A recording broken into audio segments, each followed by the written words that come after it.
پہاڑی زبان میں اپڈیٹ سنیے۔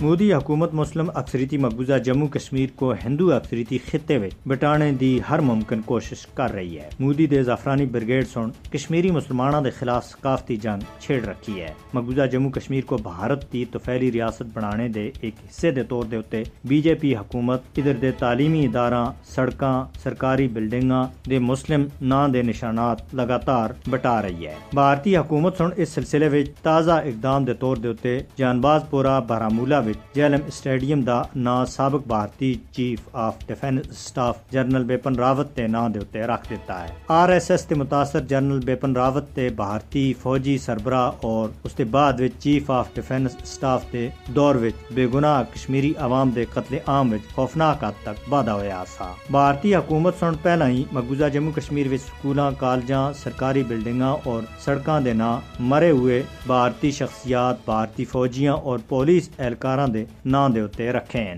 کشمیری مسلمانوں دی جائیداد و املاک، عزت، جان و مال اور مذہبی پہچان ہندوتوا مودی حکومت تے حملے دی زد وچ ہے۔ مودی دا بھارت زور زبردستی اکثریتی مقبوضہ جموں کشمیر کو بگوا رنگ دے وچ رنگنے دے آر ایس ایس دے ایجنڈے دے اتے عمل کر رہی ہے۔ مقبوضہ جموں کشمیر وچ مودی حکومت دی طرف تے نام بدلنے دا مقصد مسلم ثقافت اور آثار کو مٹانا ہے۔ مقبوضہ جموں کشمیر کو بھارت وچ ضم کرنے دے پیچھے ہندوتوا نظریہ اصل محرک ہے۔ مسلم اکثریتی مقبوضہ جموں کشمیر کو ہندوتوا رنگ وچ رنگنے دے واسطے ہندوؤں دی بالادستی اور ہندو طرز زندگی دا قیام فسطائی مودی حکومت دے 5 اگست 2019 وچ غیر قانونی اقدامات دا مقصد کشمیری عوام دی شناخت اور وقار کو انہاں کولوں کھسنا سا۔ مقبوضہ جموں کشمیر وچ اسلام دے پہلا ہندو تہذیب دا دوبارہ مسلط کرنا بی جے پی اور آر ایس ایس دا بنیادی ہدف ہے۔ کشمیری عوام مل کے مودی دی طرف تے مقبوضہ جموں کشمیر کو ہندوتوا رنگ وچ بدلنے دی ناپاک کوششاں کو ناکام بنانے دے واسطے ہر وقت تیار ہیں۔